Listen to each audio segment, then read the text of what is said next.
नमस्कार प्रिय मित्रों, मैं ज्योतिषकार कमल आप सबका हार्दिक अभिनंदन करता हूं आपके अपने इस प्यारे यूट्यूब चैनल एस्ट्रो कमल में। दोस्तों, आज हम कर्ज मुक्ति से संबंधित कुछ बात करते हैं। कर्ज मुक्ति में मैंने जिस मंत्र का और जिस तंत्र का प्रयोग सबसे बढ़िया देखा है वो आज मैं आपके साथ शेयर करता हूँ। इस प्रयोग से कईयों का कर्ज इस तरह से उतर गया जिस तरह से शरीर पर मैल हो और नहाते ही उतर जाता है फट से। ये एक चमत्कारी प्रयोग है और इसको पूरी निष्ठा, पूरी श्रद्धा, पूरी आस्था से करने पर आदमी को 100% परिणाम मिलते हैं। कर्ज मनुष्य की दुनिया का वो शब्द है जो एक बार किसी आदमी के ऊपर लागू हो जाए तो फिर उसकी रातों की नींद खत्म हो जाती है। चैन से वो आदमी 10 मिनट नहीं बैठ सकता, उसके अंदर एक ज्वाला भभकती रहती है कर्ज मिटाने की, कर्ज मिटाने की, कर्ज मिटाने की। अगर आदमी ईमानदार है तो। बेईमान आदमी है तो फिर कोई फर्क नहीं पड़ता, वो तो लोगों से लेता रहेगा, खाता रहेगा, अंगूठा दिखाता रहेगा। लेकिन ईमानदार आदमी है और उस पर कर्ज चढ़ गया तो सबसे बड़ी समस्या उसके लिए हो जाती है कि अब कर्ज मुक्त कैसे। आज उसी समस्या का मैं समाधान लेकर के आया हूँ। ये समाधान 2 टुकड़ों में अलग अलग है।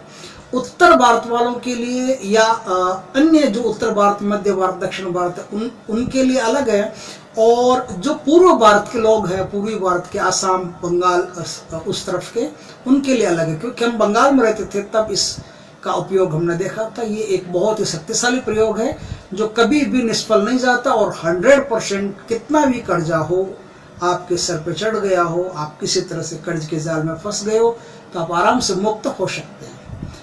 इसके लिए करना क्या पड़ता है, ये किसी भी शुक्ल पक्ष से शुरू होता है। कोई भी महीना हो, किसी भी महीने के शुक्ल पक्ष से ये प्रोग्राम शुरू होता है। अब उस शुक्ल पक्ष में शनिवार पहले आ गया तो शनिवार से होगा, मंगलवार पहले आ गया तो मंगलवार से होगा। किसी भी वार से इस काम को आप कर सकते हो। इस काम को करने के लिए आपको एक शांत कमरा चाहिए। घर में शांत कमरा हो तो ठीक है, नहीं तो कोई ऐसा स्थान कुछ दिन किराए के लिए ले लीजिए जो एकदम शांत हो, जहाँ भीड़ भाड़ कम हो, आबादी कम हो, एकदम शांति हो। ऐसा कोई रूम, कोई कमरा किराया ले लीजिए, वहां जाकर के इस साधना को आप कर सकते हैं। ये साधना हमेशा ही आधा घंटा की होती है और वो आधा घंटा फिक्स है। चाहे कोई भी हो, कहीं भी हो, किसी भी भारत में रहता हो, उत्तर में, दक्षिण में, पूर्व में, पश्चिम में, कहीं भी रहता हो, ये आधा घंटा फिक्स है। शनिवार से करो या मंगलवार से। ये 11:45 पर शुरू होगी और 12:15 पर पूर्ण होगी। इस तरह से आपको ये साधना 9 दिन करनी है। कौन से 9 दिन? ये रविवार वाले 9 दिन नहीं। 9 दिन का मतलब है कि शनिवार से शुरू की तो फिर मंगलवार आएगा दूसरा दिन, फिर शनिवार आएगा तीसरा दिन, फिर मंगलवार आएगा चौथा दिन। इस तरह से आप गिनेंगे। आपको वार के प्रतिदिन नहीं गिनना है। आपकी ये साधना जो है, ये साधना खाली मंगलवार और शनिवार के दिन ही की जा सकती है और मंगलवार और शनिवार के दिन इनके मंत्रों का आपको जाप करना है। बीच के जो दिन है उनका कोई महत्व तो इसमें नहीं है। मंगलवार और शनिवार के दिन कुल इन दिनों की जोड़ 9 होनी चाहिए। 9 बार आपको ये काम करना है। आधा आधा घंटा का काम है, 9 बार आपको ये काम करना है। इसके लिए चाहिए क्या आपको? पहले तो स्थान को स्वच्छ कर लीजिए, साफ सुथरा कर लीजिए, और अब लाल रंग का कोई भी आसन बिछा करके, लाल रंग के वस्त्र पहन करके अब आप ये साधना करने के लिए तैयार। इस साधना को करने के लिए आपको अच्छी तरह से पानी छींट के, कमरे को अपना साफ सुथरा करके, धूप दीप जला करके, अपने देवताओं का जो भी, जिनको भी आप मानते हो उनका आह्वान करके संकल्प पूर्वक कि मैं प्रतिदिन आधा घंटा के अनुसार 9 दिन तक इस मंत्र का जाप करूंगा। हे भगवान मुझ पर कृपा करें, हे गुरु गोरखनाथ मुझ पर कृपा करें, मुझ पर जितना भी कर्ज है वो सब कर्ज झट से उतार दें। अब अपनी जाति, नाम, गोत्र, तिथि, वार, नक्षत्र, करण आदि ये सब बोल दें। जहाँ आप रहते हैं उसका पूरा पता बोल दें, अपना पूरा नाम बोल दें, माता पिता का पूरा नाम बोल दें। इस तरह से संकल्प करके आप ये काम करते हैं। मैंने 2 इसलिए बताया कि जो आसाम, बंगाल साइड के लोग हैं ना, उनको एक चीज का पता है जो आपको नहीं है, और आपको जो पता है वो उनको नहीं है। जो चीज आपके यहाँ मिलती है, जैसे झारखंड में बहुत मिलती है, अपने इधर राजस्थान में भी मिल जाती है, पंजाब में भी मिल सकती है, लेकिन जो चीज आसाम, बंगाल में मिलती है वो इधर नाम ही नहीं सुना किसी ने, और कोई जाएगा भी तो भी मिलेगा नहीं। असम बंगाल वाले लोग अगर ये काम करना चाहते हैं तो आपको क्या है, 9 कौवा ठोडी चाहिए। अब कौवा ठोडी है, ये राजस्थान वाले नहीं समझेंगे, ये दूसरे कोई नहीं समझेंगे, जो असम बंगाल वाले वो आसानी से जानते हैं, उनको रोज का काम है। 9 कौवा ठोडी चाहिए।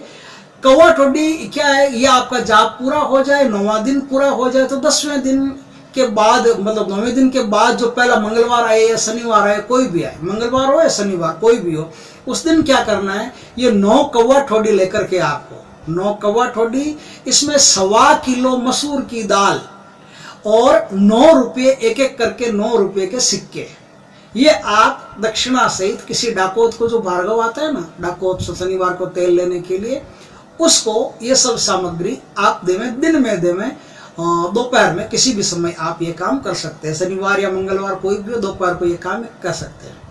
उसके बाद में आपके पास अगर कोई व्यवस्था हो तो आप चींटियों को कुछ खाने के लिए देना, पक्षियों को कुछ खाने के लिए देना, या कुछ तेल से संबंधित कुछ मीठी सामग्री है वो किसी गरीबों में, यतीमों में बांट देना, उनको भोजन करवा देना। ये असम बंगाल वाले पूर्वी साइड वाले लोगों के लिए काम हो गया। लेकिन जो इस साइड के लोग हैं, उत्तर साइड के, उनके लिए क्या करना है, उनको एक वृक्ष आता है जिसका नाम है काकड़ा शिंगी। काकड़ा शिंगी का वृक्ष का इस तंत्र में गजब का प्रयोग होता है, और ये प्रयोग इतना गजब का होता है कि आप पर कितना भी कर्ज हो इतना झट से उतरेगा कि आपने कभी कल्पना भी नहीं की होगी। तो काकड़ा शिंगी के वृक्ष की 9 अंगुल लकड़ी लेनी है। कितनी लेनी है? 9 अंगुल। ये 4 4 8, 1 अंगुल और लगा दो तो 9, आपकी अंगुलियों के हिसाब से 9 अंगुली नाप लो, ऐसे इतनी लंबी लकड़ी चाहिए, और 9 उसके पत्ते चाहिए। काकड़ा सिंगी के 9 पत्ते और 9 अंगुल लंबी लकड़ी। ये आपके सामने लाल वस्त्र पर, यदि आप ये काम करते हो, आप काम चाहे वो करते हो, ये करते हो, लाल कोई प्लेट ले लो, प्लेट में लाल कपड़ा बिछा करके, चाहे कौवा ठोडी हो चाहे ये हो, दोनों में से कोई भी चीज हो, आप प्लेट में अपने सामने रखिए, और अब आप अपना मंत्र जाप करते रहिए। मंत्र जाप किया, पूरा हो गया मंत्र जाप, तो अब आपको क्या करना है कि जैसे आपका 9 बार पूरा हो गया, 9 बार का मंत्र जाप पूरा होने के बाद में आपको कोई भी मंगलवार या शनिवार आगे जो भी आए, उस दिन आपको क्या करना है, गूलर की थोड़ी सी समीदा लानी है। समीदा किसको बोलते हैं समझ गए होंगे? लकड़ियों को, जिनको यज्ञ में हवन में जलाते हैं ना, उन लकड़ियों को समीदा बोलते हैं।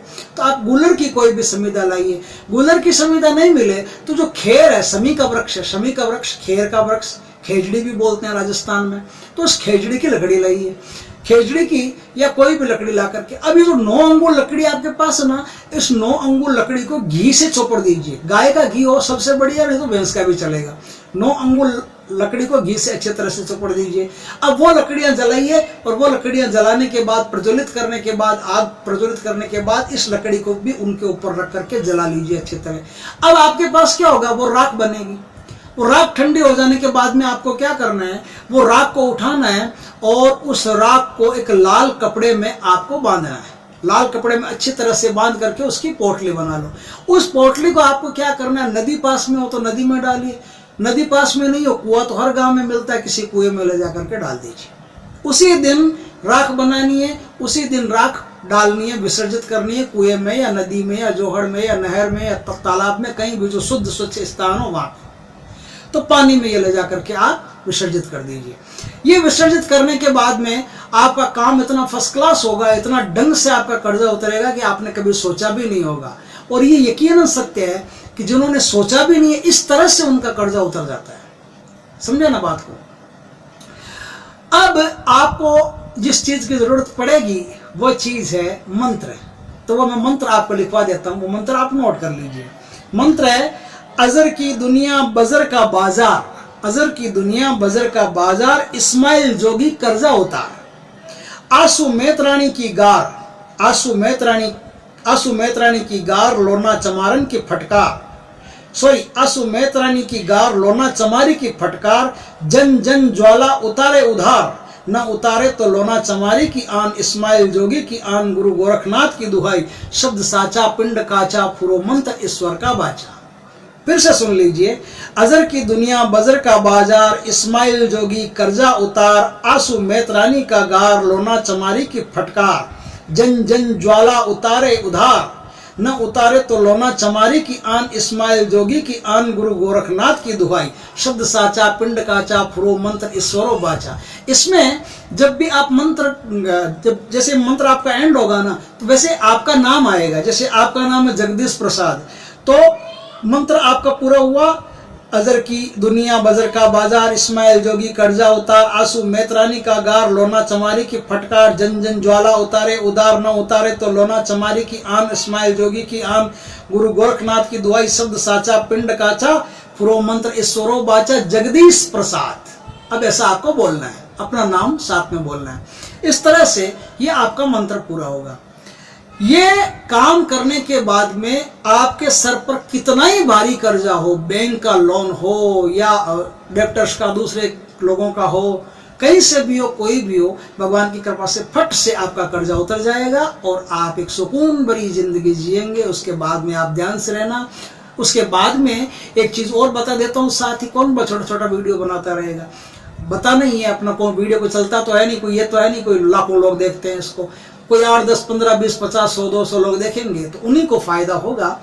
अब आगे शेयर करना नहीं करना आपकी मर्जी है। तो छोटी सी बात और बता देता हूँ, बृहस्पतिवार के दिन या सोमवार के दिन आप बरगद के पेड़ की जो जटाएं होती है ना, बरगद के पेड़ की जटाएं, बरगद के पेड़ की जटाओं में से थोड़ी सी जटा, इतनी अंगुली भर की, इतनी सी जटा बहुत है, वो जटा लेकर के आइए। कैसे काटनी है उसको, कांच से काटनी है। कांच की बोतल होती है ना, कांच की बोतल फोड़ के ऐसे उस बोतल से उसको काटना है। काट करके आप सोमवार या बृहस्पतिवार के दिन ले आइए, फिर ला करके उसकी पूजा कीजिए। पूजा करने के बाद में उस पर पीले रंग का धागा लपेट दिए। पीले रंग का धागा लपेटने के बाद में आप उसे अपनी तिजोरी में स्थापित कर दीजिए।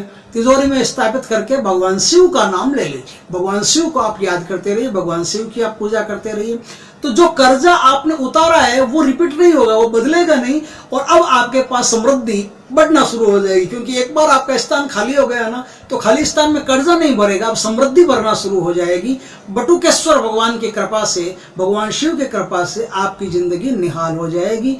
अगर वीडियो अच्छा लगा हो तो फिर वही रोना रहूंगा जो रोज रहता हूँ, कहूँगा भाई शेयर कर दो। शेयर करने में आपका थोड़ा सपोर्ट मिल जाएगा मुझे, तो उससे क्या होगा कि दूसरे लोग जिनको ज़रूरत है उन तक वीडियो पहुंच जाएगा।